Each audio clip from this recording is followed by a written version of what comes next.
పిఠాపురం మాజీ ఎమ్మెల్యే వర్మకు కూటమి సర్కార్ భారీ నజరానా ప్రకటించింది. కాకినాడలో స్టార్ హోటల్ నిర్మాణానికి ప్రభుత్వ భూమి ధారాదత్తం చేశారు. 240 నుంచి 340 కోట్ల రూపాయల విలువైన 3 ఎకరాల 40 సెంట్ల భూమిని వర్మకు ధారాదత్తం చేసింది కూటమి సర్కార్. ఆతిథ్య రంగంలో అనుభవం లేని వర్మ సంస్థకు అప్పనంగా ప్రభుత్వ భూములు కట్టబెట్టింది కూటమి సర్కార్. కాగితాలపై బ్రాండింగ్ చూపించి భూ దోపిడీకి పాల్పడ్డారు. 104 కోట్ల ప్రాజెక్టుకు భూమి విలువ కలుపుకుని 280 నుంచి 380 కోట్ల లబ్ధి చేకూర్చారు. ఎటువంటి టెండర్లు లేకుండానే అప్పనంగా భూములు దోచిపెట్టడంపై తీవ్ర విమర్శలు వెలువెత్తుతున్నాయి. పిఠాపురం మాజీ ఎమ్మెల్యే వర్మకు కూటమి సర్కార్ భారీ నజరానా ప్రకటించింది. కాకినాడలో స్టార్ హోటల్ నిర్మాణానికి ప్రభుత్వ భూమి ధారాదత్తం చేశారు.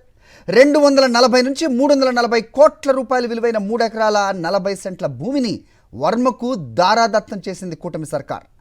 ఆతిథ్య రంగంలో అనుభవం లేని వర్మ సంస్థకు అప్పనంగా ప్రభుత్వ భూములు కట్టబెట్టింది కూటమి సర్కార్. కాగితాలపై బ్రాండింగ్ చూపించి భూ దోపిడీకి పాల్పడ్డారు. 104 కోట్ల ప్రాజెక్టుకు భూమి విలువ కలుపుకుని 280 నుంచి 380 కోట్ల లబ్ధి చేకూర్చారు. ఎటువంటి టెండర్లు లేకుండానే అప్పనంగా భూములు దోచిపెట్టడంపై తీవ్ర విమర్శలు వెలువెత్తుతున్నాయి.